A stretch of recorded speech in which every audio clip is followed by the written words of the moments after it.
Buenas tardes, mi nombre es Carla Stefani, yo soy médica neuróloga, especialista en trastornos del movimiento, trabajo en el servicio de neurología en el Hospital Italiano de Buenos Aires y en la charla de hoy vamos a continuar con el tema de enfermedad de Parkinson, en esta ocasión con tratamiento de la enfermedad.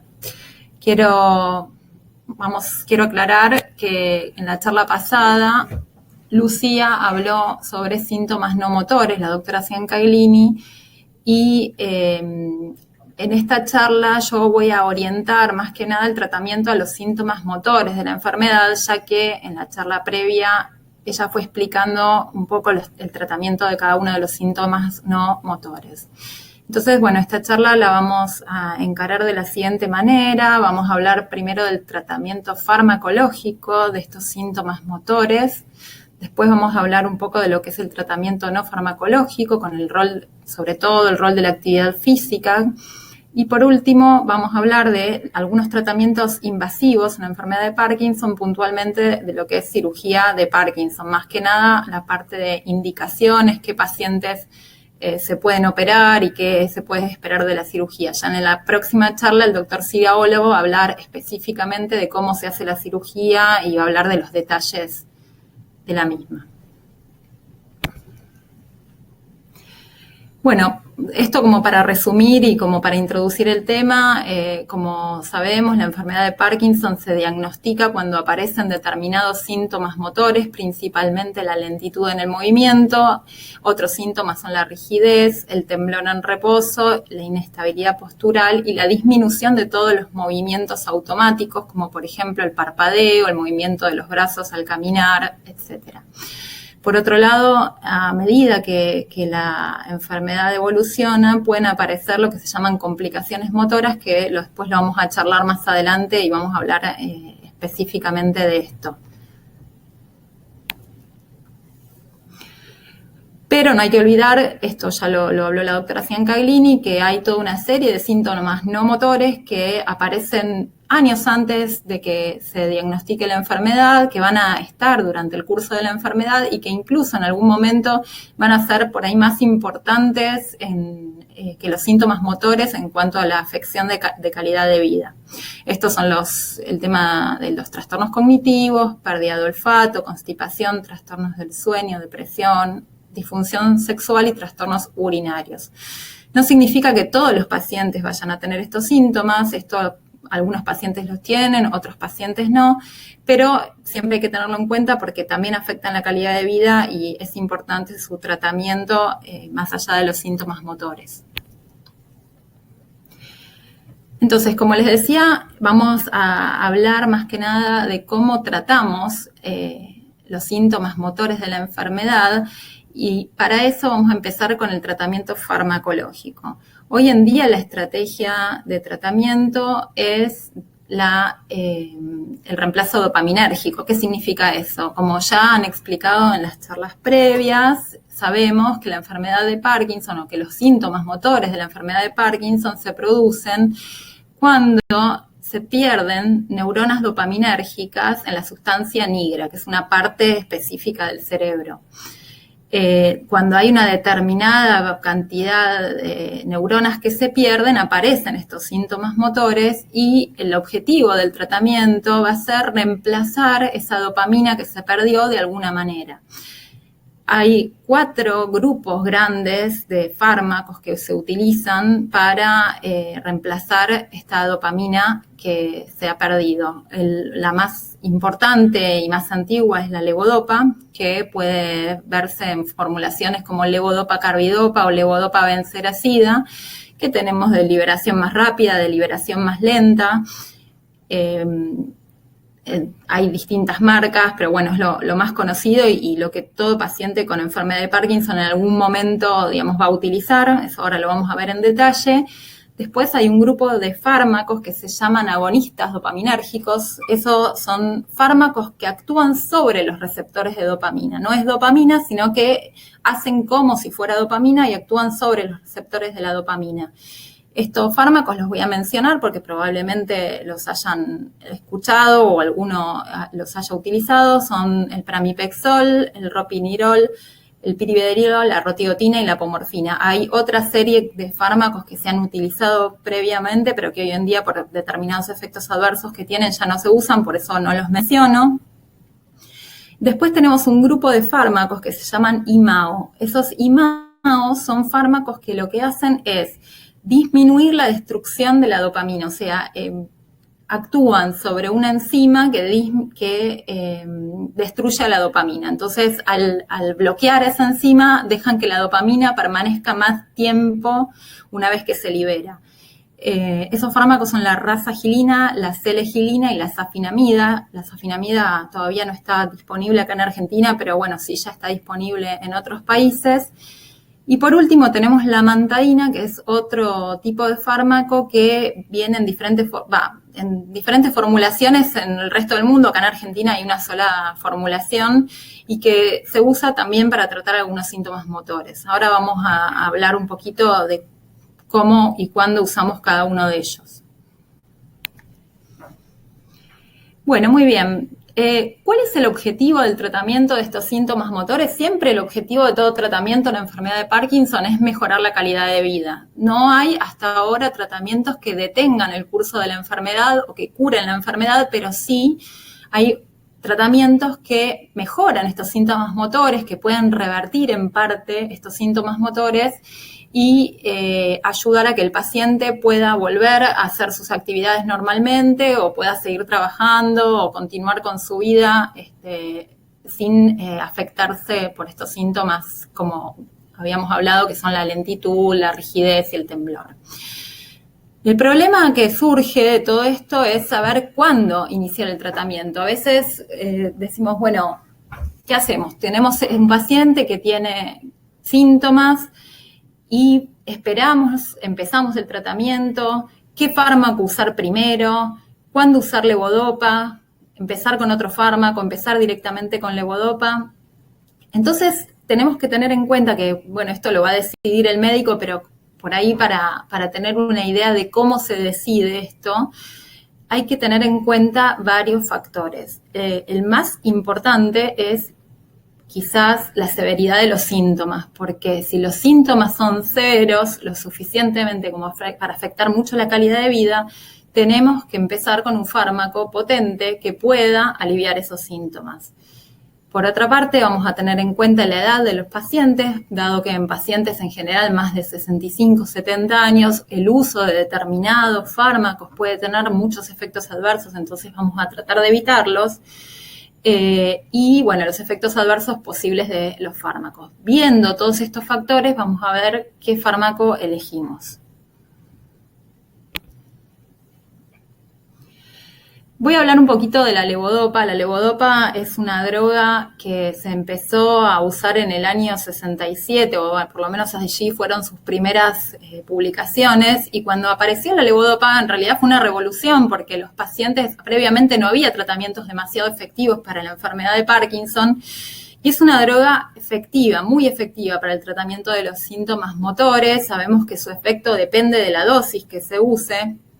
Esta droga aumenta la sobrevida y mejora realmente la calidad de vida, y todos los pacientes van a requerirla y van a usarla en algún momento de su enfermedad. El tema que tiene la levodopa es que tiene una vida media muy cortita, dura poco tiempo en la sangre y poco tiempo en el cerebro, y es difícil lograr que su nivel sea estable en el cerebro. Por lo tanto, necesitamos que el paciente tome muchas veces por día esta medicación, lo cual a veces es un poco incómodo.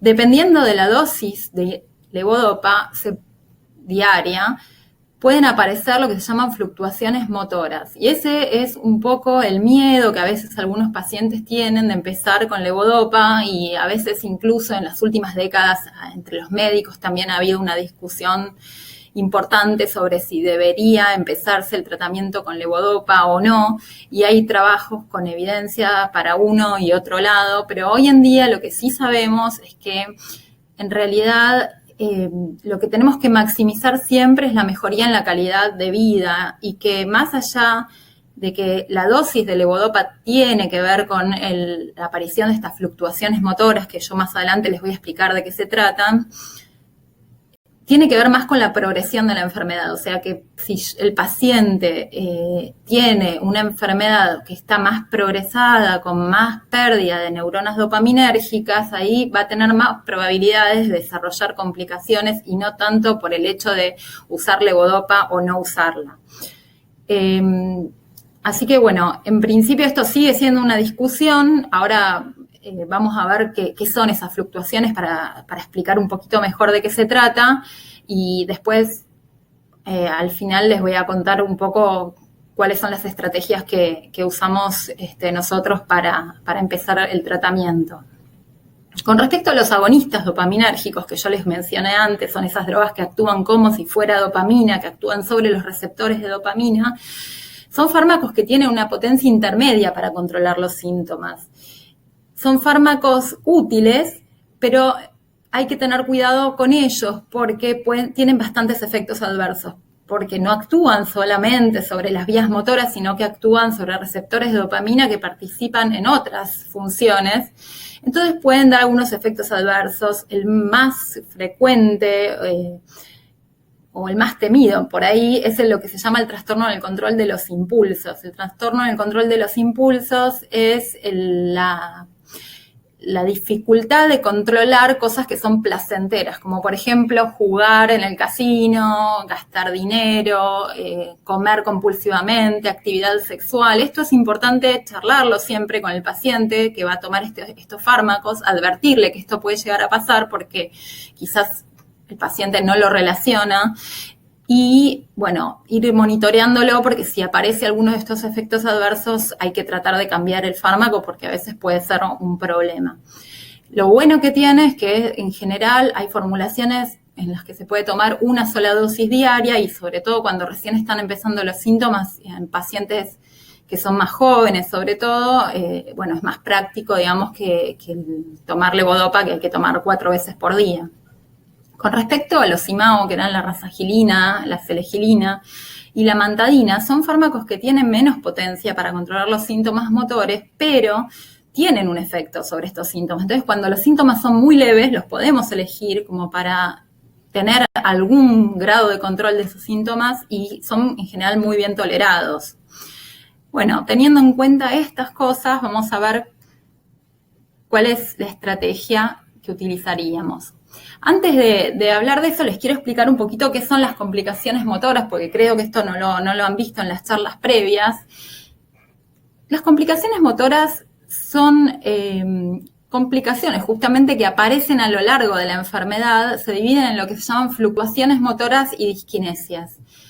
Las fluctuaciones motoras son fenómenos que aparecen a lo largo de la enfermedad, después generalmente de varios años de que el paciente tiene el diagnóstico de la enfermedad y que deterioran la calidad de vida porque provocan que el estado del motor del paciente sea fluctuante, sea variable, no esté todo el día igual. Es muy común que cuando uno tiene el diagnóstico de Parkinson empieza a tomar la medicación y no nota diferencia, no es que nota que porque toma la medicación se siente inmediatamente mejor o no. A medida que va pasando el tiempo, el paciente se vuelve más dependiente, pero no dependiente porque se haya acostumbrado a la droga o porque sea una cuestión, porque a veces los pacientes dicen no, porque ya no me hace efecto, sino porque como la pérdida de dopamina en el cerebro del paciente es progresiva, llega un punto donde empieza a depender más de la dopamina externa que puede recibir a través de los fármacos, ¿sí? Entonces, aparece lo que se llama el deterioro de fin de dosis. ¿Qué es el deterioro de fin de dosis? El paciente toma la medicación, la primera dosis supongamos a las 8 de la mañana, la siguiente dosis la tiene a las 12 del mediodía y una hora antes, un rato antes de que le toque la dosis siguiente, nota que empieza de nuevo a tener temblor, a tener rigidez, que le cuesta caminar, que está más lento. Esto es lo que se llama wearing off o deterioro de fin de dosis. Entonces, tiene que esperar o tomar de nuevo la medicación, esperar que a la media hora le haga efecto y ahí de nuevo se siente mejor. Esto es en cada una de las tomas. En general, en principio, es así predecible. Uno sabe que va a pasar en determinados momentos de acuerdo a la toma de la medicación. También aparecen otro tipo de fluctuaciones que se llaman episodios súbitos off. off llamamos, o sea, nosotros definimos, creo que esto ya lo han charlado, pero por las dudas lo recordamos, el estado off son los momentos donde el paciente se siente más lento, donde se siente tembloroso, donde le cuesta moverse, y on es el momento donde el paciente tiene una buena movilidad. Entonces, episodios súbitos off son de golpe el paciente tomó la medicación, no debería pasarle nada y de golpe le cuesta moverse, le cuesta arrancar, no puede caminar, no puede hacer lo que tiene que hacer. Por otro lado, existen otro tipo de fluctuaciones que se llaman fenómenos no on. O sea, el paciente toma la medicación, sabe que siempre a la media hora, 15 minutos, una hora, lo que sea, le hace efecto, pero toma y no pasa nada. La medicación no hace efecto o le hace efecto, pero mucho más tarde. Estos fenómenos no on o retraso del on aparecen sobre todo por problemas, se llaman farmacocinéticos, problemas, digamos, de competencia entre la levodopa y los alimentos. Por ejemplo, tenemos que tener en cuenta que la levodopa se absorbe en el intestino por la misma vía que lo hacen las proteínas. Entonces, si el paciente toma la levodopa al mismo tiempo que consume alimentos con proteínas, carne, huevo, lácteos, quizás la levodopa no se absorbe o tarda mucho más en hacerle efecto.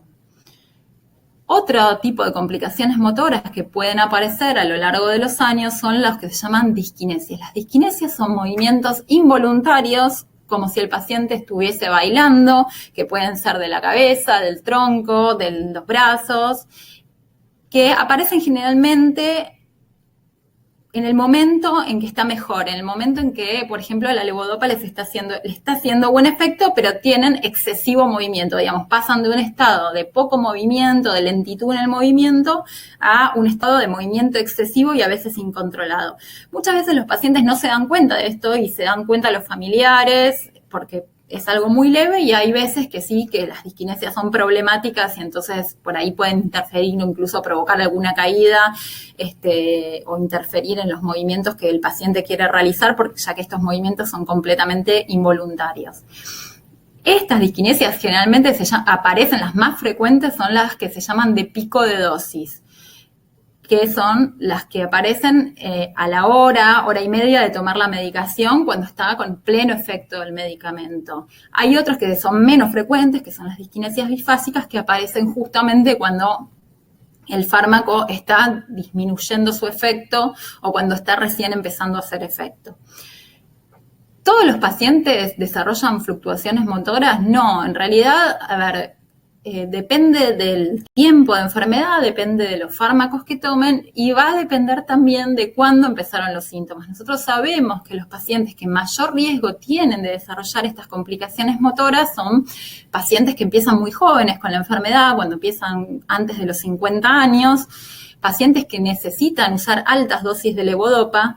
El sexo femenino también, digamos, tiene más predisposición a desarrollar complicaciones motoras y, por otro lado, y más importante, es lo que yo les contaba de la progresión de la enfermedad. O sea, el hecho de que la enfermedad esté más progresada, que haya más pérdida dopaminérgica en el cerebro, hace que, entonces, si falta dopamina, o sea, dependo completamente de la dopamina externa y si no tengo dopamina, digamos, estoy off, y si tengo demasiado, tengo disquinesias.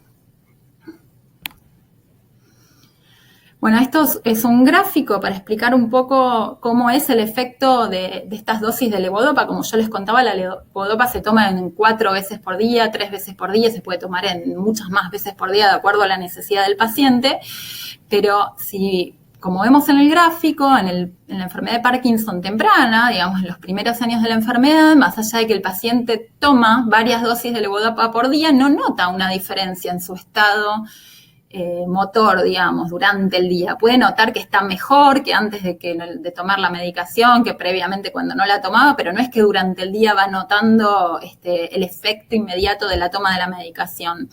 Una vez que pasa el tiempo, pueden aparecer estas fluctuaciones, como yo les contaba, de que empieza a notar cuando se le va el efecto de la medicación o incluso se acuerda de que tiene que tomar la medicación porque el cuerpo le avisa que tiene que tomarla, pues se pone más rígido, más tembloroso, más lento. También pueden aparecer síntomas no motores, no es que solamente las fluctuaciones son motoras, también hay fluctuaciones no motoras, se puede poner más ansioso, más triste, puede empezar a llorar, le puede faltar el aire. Bueno, hay toda una serie de otros síntomas no motores que también pueden aparecer. Cuando la enfermedad avanza un poco más, estas fluctuaciones se vuelven más impredecibles y aparece cada vez ese tiempo ese tiempo en el que el paciente está bien, es más cortito y aparecen más disquinesias. Entonces o el paciente está en off o el paciente está mejor, pero tiene disquinesias y es más estrecho ese momento de tiempo en el que el paciente está con un buen estado motor sin estar ni para un lado ni para el otro. Estas complicaciones motoras, tanto las fluctuaciones como las disquinesias, las vemos habitualmente en el 50% de los pacientes luego de 5 años de enfermedad y hasta en un 80% de los pacientes luego de 10 años de enfermedad. Entonces, teniendo en cuenta todo esto, ¿cuál sería el tratamiento inicial de los síntomas motores? Entonces, como yo les decía, depende qué tan severos sean los síntomas y depende de la edad del paciente.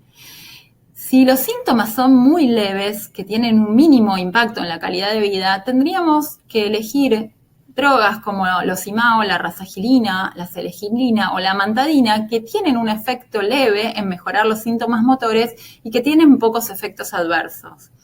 Cuando los síntomas ya son leves a moderados y afectan la calidad de vida, ahí sí vamos a tener en cuenta la edad del paciente.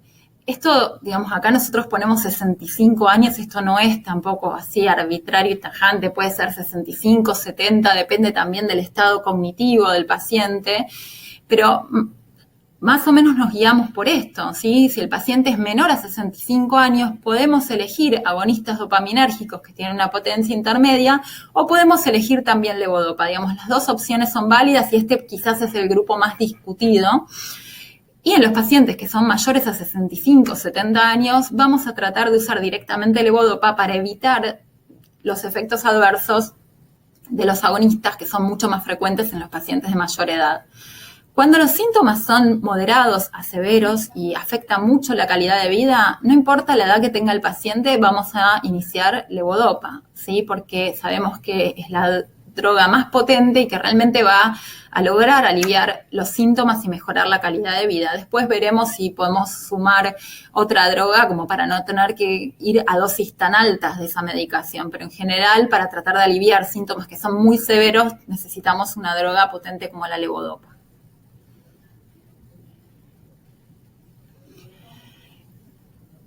Una vez que el paciente desarrolla complicaciones motoras, nosotros tenemos un desafío, y nuestro desafío es que el paciente permanezca el mayor tiempo en ON sin aumentar las disquinesias.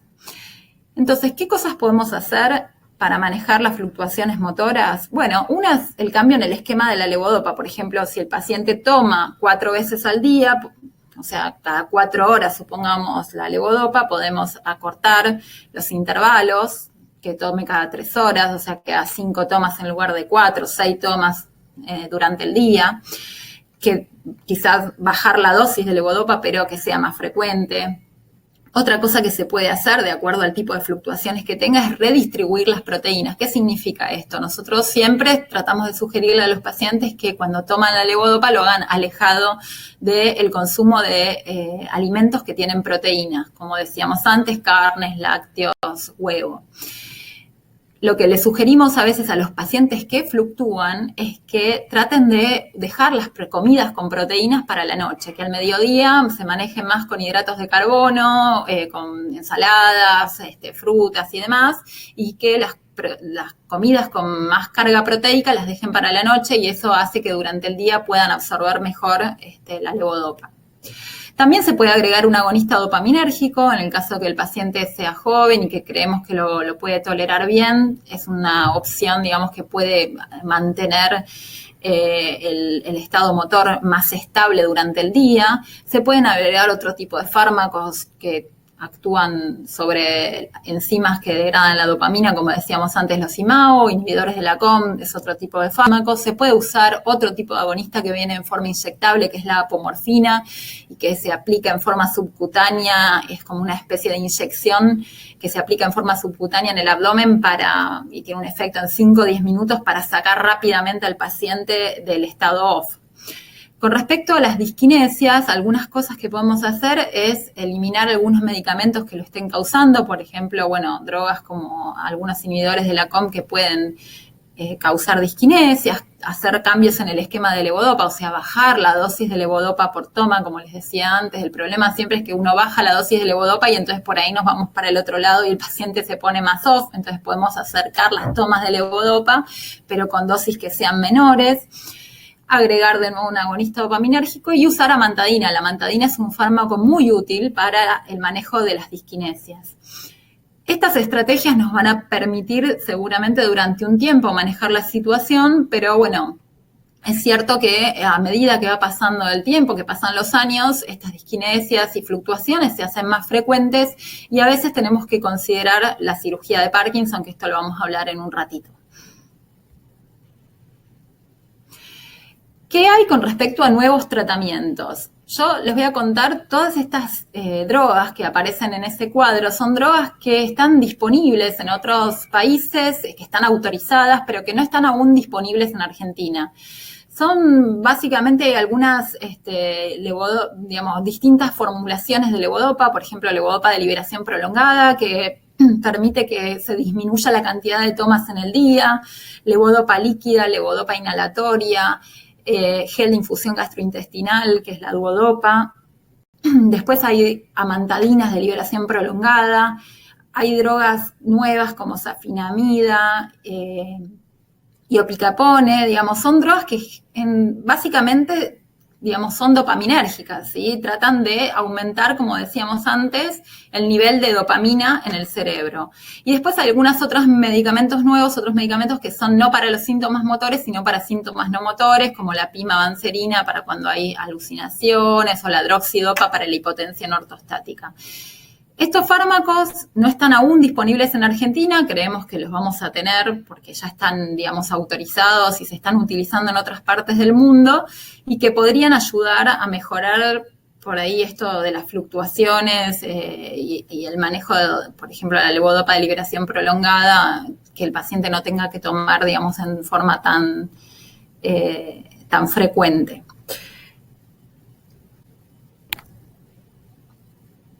Muchas veces los pacientes nos preguntan qué hay de perspectivas para el futuro, cuáles son los tratamientos que están por venir para la enfermedad de Parkinson. Entonces, lo que es importante de todo esto que charlamos, todo lo que hablamos son tratamientos de síntomas motores, de síntomas, ¿sí? Tratamientos de síntomas, no de la enfermedad. No es que estamos retrasando el curso de la enfermedad ni estamos curando la enfermedad, pero hoy en día hay en investigación muchos tratamientos que son modificadores de la enfermedad de Parkinson, que la mayoría, muchos de ellos tienen como blanco lo que es la alfa-sinucleína, que seguramente ya lo habrán escuchado en las charlas, seguramente en la charla del doctor Bausa. La alfa-sinucleína es esta proteína que se acumula, que se pliega en forma normal, que se acumula y que termina destruyendo las neuronas dopaminérgicas y produciendo los diferentes síntomas de la enfermedad, ¿sí? O sea, es el fenómeno primario,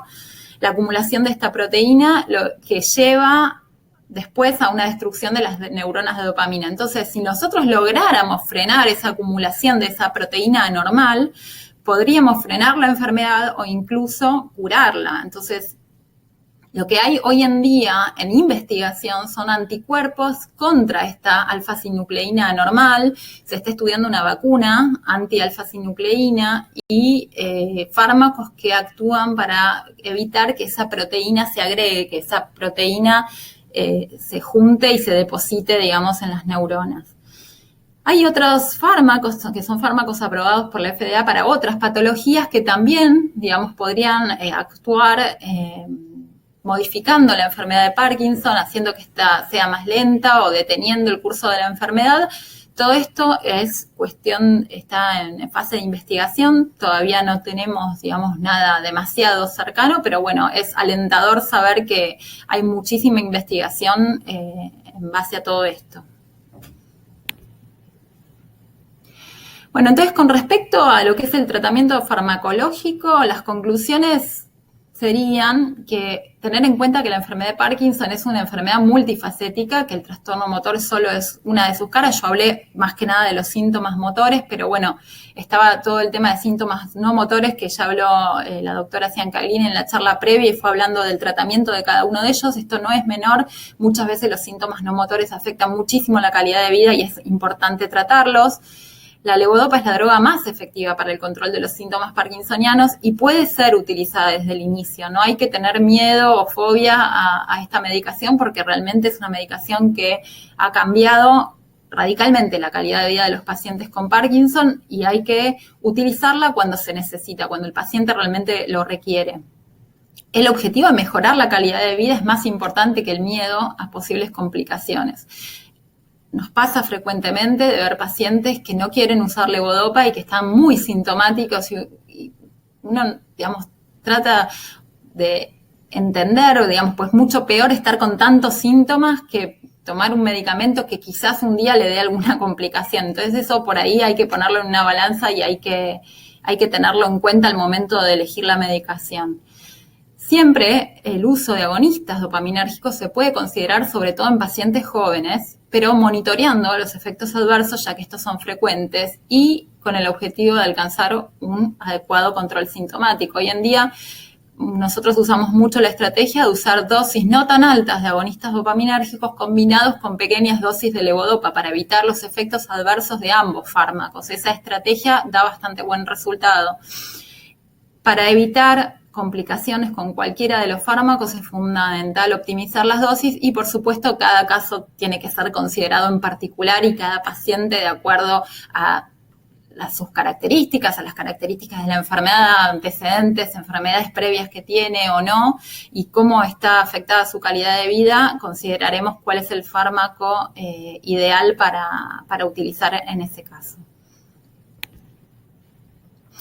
Muy bien, ahora vamos a hablar del tratamiento no farmacológico. ¿Qué es el tratamiento no farmacológico de los síntomas motores? Son todas aquellas actividades que se pueden hacer para mejorar los síntomas. Entre ellos está la actividad física, que es sumamente importante, es parte del tratamiento y es bueno que el paciente realmente entienda que esto es tan importante como la medicación. Muchas veces los pacientes cumplen con el tratamiento farmacológico, pero les cuesta más cumplir con la actividad física. ¿Por qué es importante la actividad física? Porque mejora la postura, mejora la estabilidad, mejora la rigidez muscular, la rigidez articular, la movilidad, la flexibilidad. Mejora algunos síntomas que no mejora la medicación. Por ejemplo, hay síntomas como el trastorno en el equilibrio, el trastorno en la postura, que no son muy modificados por la medicación y que pueden mejorar con la actividad física. Aumenta el nivel de energía, ayuda a combatir la constipación, que es un síntoma muy frecuente en la enfermedad de Parkinson, y disminuye la pérdida de masa ósea, así como mejora los síntomas de depresión, los síntomas anímicos. ¿Qué ejercicios físicos son los que recomendamos? En realidad hay que ver con el médico, de acuerdo al paciente, cuál es la actividad física apropiada. Puede ser caminar, nadar, bailar tango. El Tai Chi es una actividad que está muy recomendada. Hay bastantes trabajos en Parkinson sobre los beneficios del Tai Chi para la enfermedad de Parkinson, para el equilibrio, para la postura. Se recomienda que por lo menos cualquier actividad física sean 3 veces por semana, 30 minutos cada vez. Hay que tener en cuenta que cuando uno sale a hacer actividad física tiene que estar en un buen estado motor, o sea, tomar la medicación y salir a hacer la actividad, no tratar de hacer actividad física cuando está durante los periodos off, porque es realmente muy difícil. Lo más difícil quizás es hacer el hábito de la actividad física. Hay que comenzar de a poco, con sesiones de 10 minutos e ir aumentando, hacer precalentamiento, estiramiento y mantenerse bien hidratado mientras se realiza la actividad física. Pero insisto que esto es algo importante, que los pacientes que hacen actividad física 3, 4, 5 veces por semana notan la diferencia más que nada en la rigidez, en la estabilidad y en la energía que tienen. Hay algunos síntomas, como les mencionaba antes, que responden menos a la levodopa o que no responden directamente a la levodopa, que son más que nada lo que nosotros llamamos síntomas axiales o síntomas de la línea media del cuerpo. Uno de ellos, que es bastante común, es el freezing o congelamiento de la marcha. El paciente va caminando y de golpe siente que los pies se le quedan pegados en el piso y el tronco avanza hacia adelante y muchas veces eso puede provocar caídas. Entonces hay algunas estrategias como guías visuales, por ejemplo, buscar una mancha en el piso para pisar o caminar en el lugar o levantar una pierna excesivamente o cambiar el peso de la pierna o hasta incluso llevar un láser, marcar un punto de láser en el piso y tratar de pisarlo. Todas estas guías visuales ayudan a que el paciente pueda salir del episodio de freezing. Otro síntoma que responde menos a la levodopa es la inestabilidad postural y es causa frecuente de caídas. Esto generalmente en el consultorio nosotros lo evaluamos con lo que se llama el pull test, que hacemos que el paciente se pare delante nuestro y lo empujamos hacia atrás a ver cómo responde. Para esto también es muy importante la terapia física, la postura de postura, marcha y equilibrio, y a veces es necesario utilizar asistencia de la marcha. Esto también lo tiene que ir evaluando el médico y el kinesiólogo cuando es necesario agregar algún tipo de asistencia para la marcha. Bueno, vamos a pasar a la parte de tratamientos invasivos. Quiero mencionar dos tratamientos que son la bomba de duodopa y la bomba de apomorfina, que en realidad no los tenemos disponibles en Argentina, no sé si están disponibles en otras partes de Latinoamérica, sí en Estados Unidos, en Europa. Les quiero contar de qué se tratan y después vamos a entrar a hablar un poquito más en detalle de lo que es la cirugía de Parkinson. La cirugía de Parkinson, que puede ser estimulación cerebral profunda, que es donde yo más que nada voy a detallar, y la cirugía lesional. Bueno, dentro de los tratamientos invasivos tenemos la infusión intestinal de levodopa que se llama duodopa.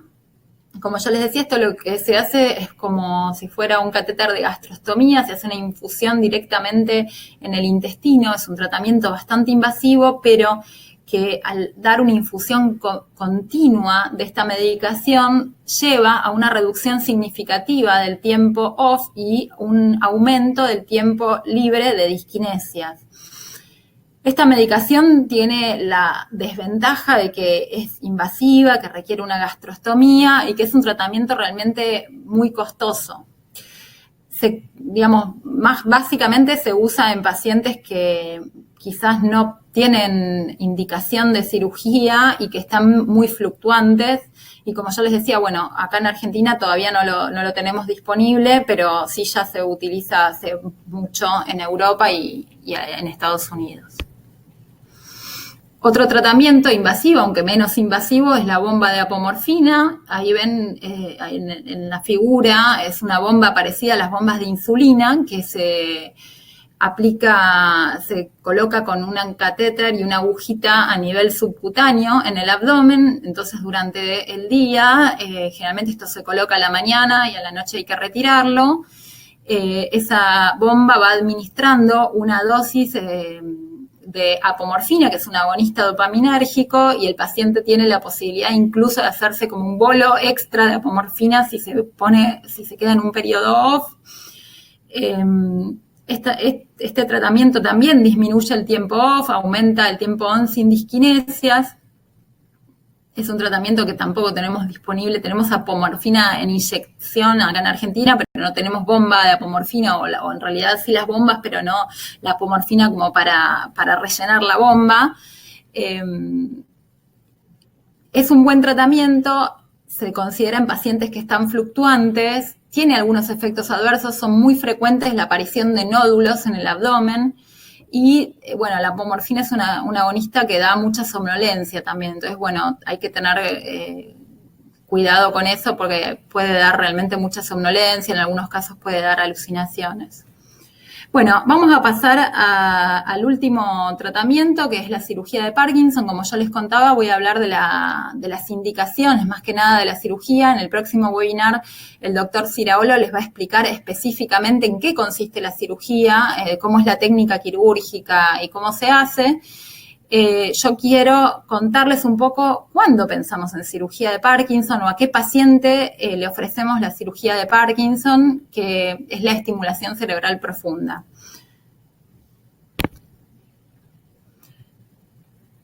El objetivo de la cirugía, ¿cuál es? Es mejorar la calidad de vida del paciente, como todos los demás tratamientos. Pero hay que tener en claro que no es un tratamiento curativo, es un tratamiento de los síntomas.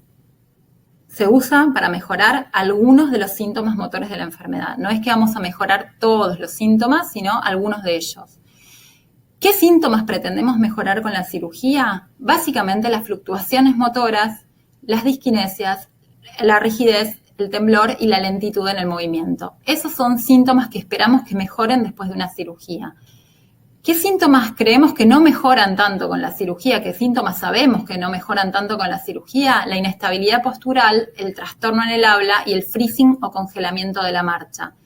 Esto, lo aclaro así, es importante porque si el paciente tiene predominantemente o lo que más afecta a su calidad de vida son estos últimos síntomas, no sería un buen candidato a cirugía de Parkinson. Pero si lo que está afectando su calidad de vida son esas fluctuaciones, esas disquinesias, entonces podría llegar a ser un candidato para la cirugía.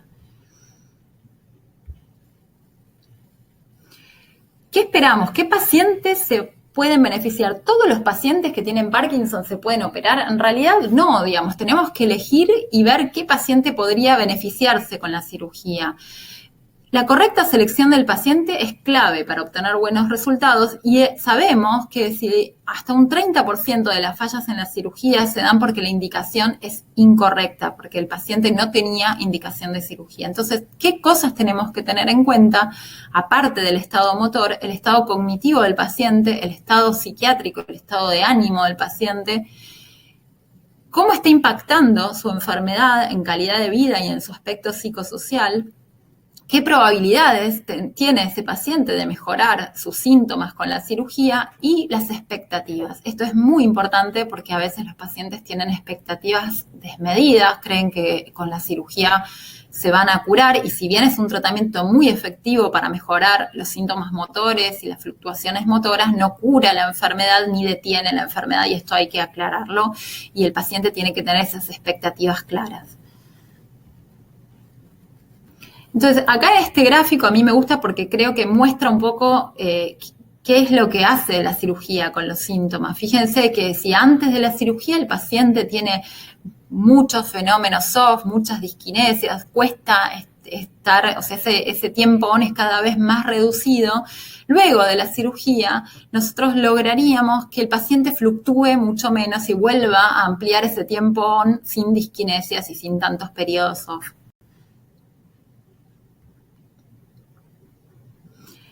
Entonces, para ello tenemos algunos criterios de inclusión que yo les voy a ir contando. Después cualquier cosa pueden ir preguntando si va generando duda y al final lo vamos a ir comentando. Primero, el diagnóstico establecido de enfermedad de Parkinson. Digamos, la cirugía es para pacientes con enfermedad de Parkinson, no para otros parkinsonismos atípicos, parálisis supranuclear progresiva, etcétera. Tiene que tener enfermedad de Parkinson y la duración de la enfermedad por lo menos tiene que ser de 4 años. Justamente esto de decir 4 años de enfermedad es lo que nos asegura que ese paciente realmente tiene enfermedad de Parkinson y no otro parkinsonismo que al principio por ahí puede parecer Parkinson y después vemos que no lo es. Tiene que tener fluctuaciones motoras y o disquinesias, porque justamente eso es lo que va a mejorar la cirugía. Si el paciente no fluctúa y no tiene disquinesias, no tenemos demasiadas cosas para mejorar, o por lo menos se pueden mejorar, pero quizás con fármacos, sin un tratamiento invasivo. Tiene que tener un tratamiento farmacológico que sea óptimo, pero que esté siendo inefectivo para el paciente. Por ejemplo, que pase más del 25% del tiempo que está despierto en off, que tenga disquinesias severas o que tenga periodos off que son muy severos o impredecibles. Y la alteración de la calidad de vida y de su funcionamiento social tiene que estar influenciado por estos síntomas motores que responden a la levodopa y que son los que van a responder a la cirugía. Esto es importante porque a veces los pacientes dicen, bueno, si ya no responde a la levodopa, entonces vamos a pensar en la cirugía. No es así. Los pacientes que responden a la levodopa son los pacientes que van a responder a la cirugía. El problema es que la respuesta a la levodopa quizás es de media hora, quizás es muy cortita, y lo que nosotros vamos a tratar de buscar con la cirugía es que esa respuesta, ese estado motor sea permanente o sea más extenso durante el día. ¿Qué criterios de exclusión? ¿Qué pacientes no pensamos operar? Son los pacientes que tienen corta expectativa de vida porque tienen otra enfermedad diferente de la enfermedad de Parkinson que limita su calidad de vida. La edad mayor a 70 años es una contraindicación relativa y, digamos, hay que tener cuidado en los pacientes mayores porque el riesgo, digamos, de ir a una cirugía de Parkinson, el riesgo de complicaciones es mayor y los estudios nos muestran que los pacientes mayores también tienen menor beneficio motor con la cirugía, pero esto es relativo y debe considerarse caso a caso.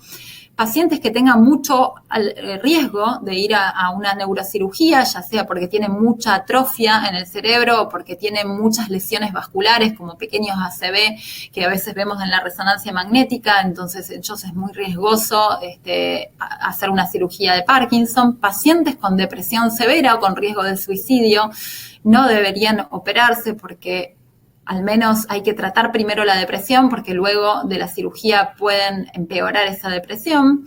Pacientes con psicosis, que es lo que llamamos psicosis, que tengan ideas delirantes, que tengan alucinaciones.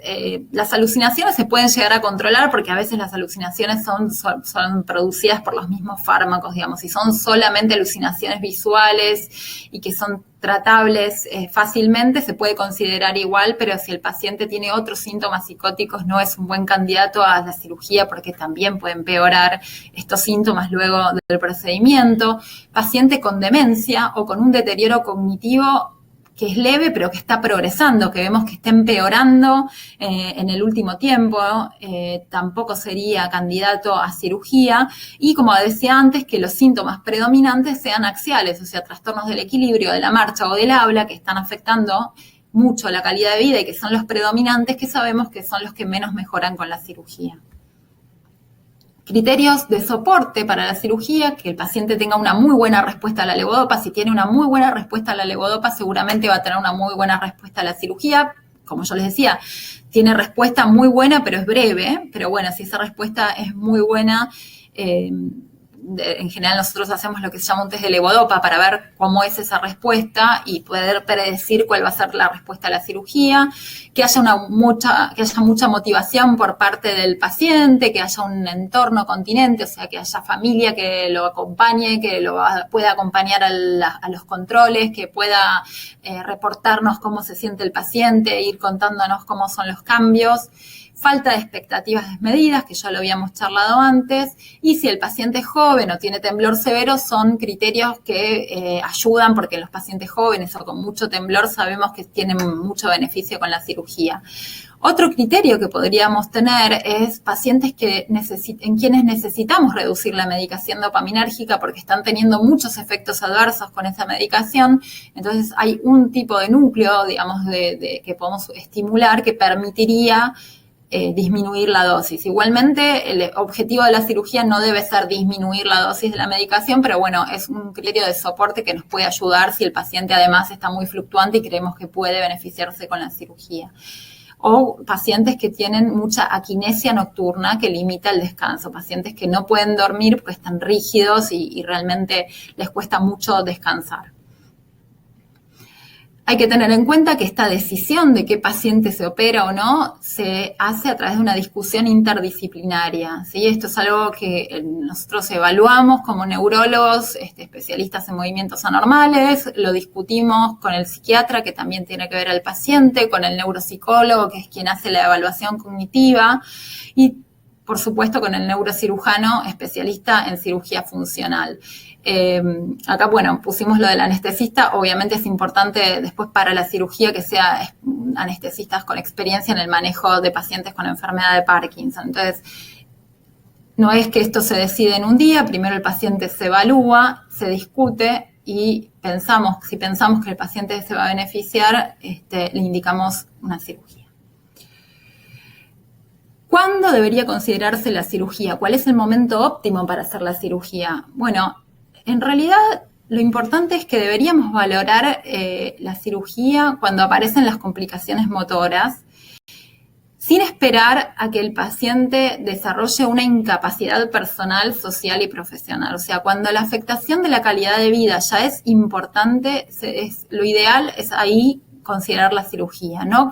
No esperar a que el paciente pierda el trabajo, pierda su rol social, digamos, o entre en un estado de discapacidad como para pensar en la cirugía. Lo ideal es hacerlo antes para que el paciente pueda continuar con su actividad laboral, social, etc. Actualmente el promedio es a los 14 años, digamos, de que empiezan los síntomas. Pero bueno, hoy en día se está tendiendo a operar pacientes, digamos, con menos tiempo de enfermedad y con menos tiempos de fluctuaciones, justamente para evitar esto que les decía, que el paciente, digamos, entre en un estado de pérdida que después no pueda ser recuperado mismo si se opera. Tenemos que tener en cuenta cuál es el deterioro motor y cuál es la alteración psicosocial y entonces considerar la cirugía.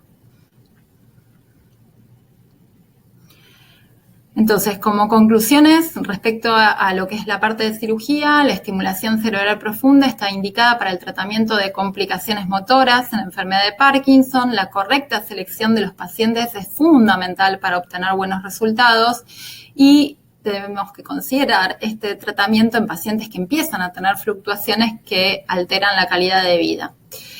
En la próxima charla, el doctor Siraolo les va a explicar en qué consiste la cirugía, cómo es el método. Bueno, que yo no quise entrar en esos detalles porque lo va a charlar el doctor Siraolo el próximo miércoles. Y más que nada lo que quería era mostrarles qué pacientes operar, cuándo y cuáles son los criterios. Bueno, esto es todo. Muchas gracias y aguardo a ver las preguntas.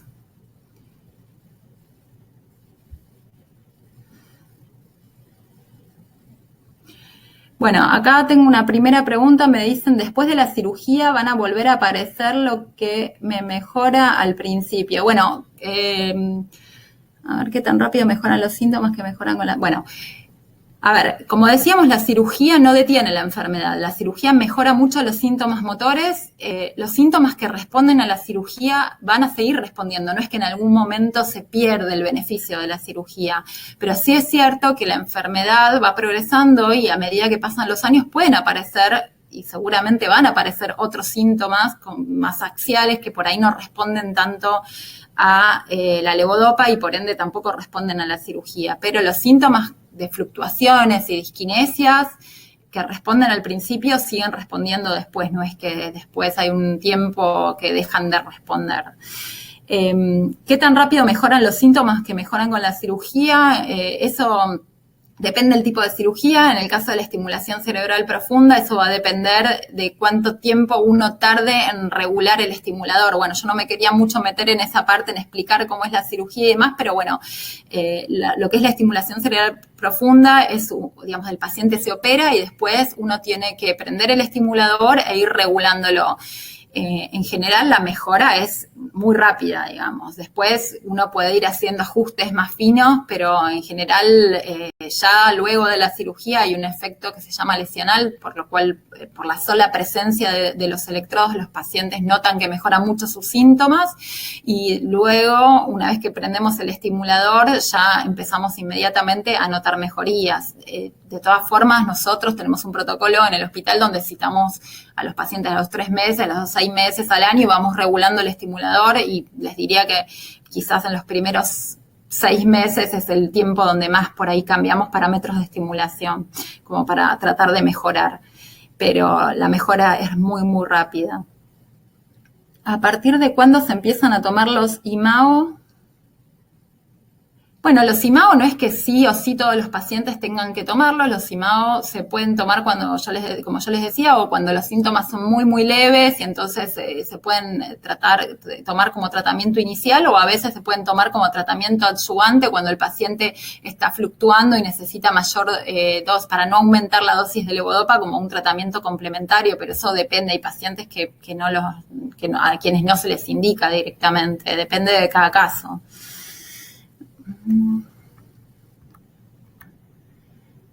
¿Cada cuánto tiempo se da seguimiento a revisiones relacionadas con la cirugía de estimulación cerebral profunda? Me preguntan.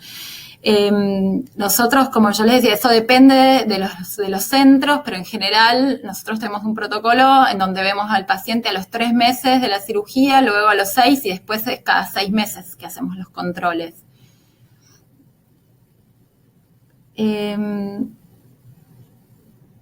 No, ahí tengo otra pregunta, no entiendo bien. ¿Mejora realmente la rigidez y el no dormir en la noche por muchas horas? Bueno, sí, si se refiere a la mejora con la cirugía, sí, en general los pacientes, digamos, si no duermen justamente por este motivo, porque están rígidos y porque fluctúan mucho, si eso mejora bastante a la noche.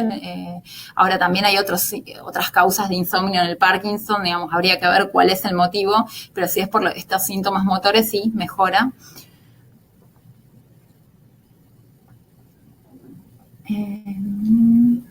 Creo que no sé si...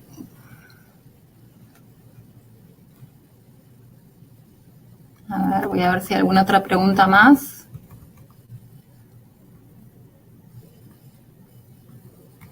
Un segundito.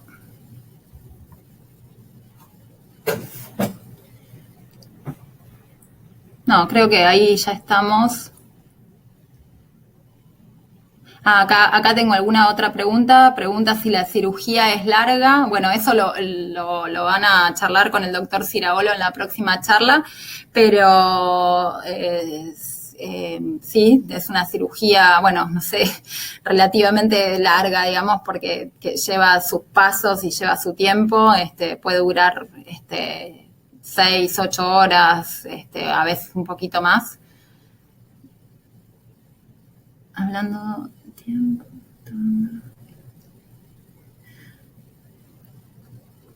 Efectos adversos de la cirugía. Efectos adversos de la cirugía, en realidad, bueno, son complicaciones, por eso lo van a ver en la charla próxima, complicaciones que tienen que ver más que nada con lo quirúrgico, que eso se lo dejo por ahí al doctor Ciraolo. Y con respecto a la estimulación, pueden haber efectos adversos, pero justamente lo bueno de la estimulación cerebral profunda es que es algo reversible, o sea, si aparece un efecto adverso por la estimulación, por encender el estimulador, digamos, uno lo puede revertir, puede apagarlo y tratar de usar otro contacto o buscar la manera para que ese efecto adverso desaparezca. Bueno, yo creo que estamos con todas las preguntas. Bueno, les agradezco la atención y bueno, espero que les haya sido útil la charla. Buenas tardes.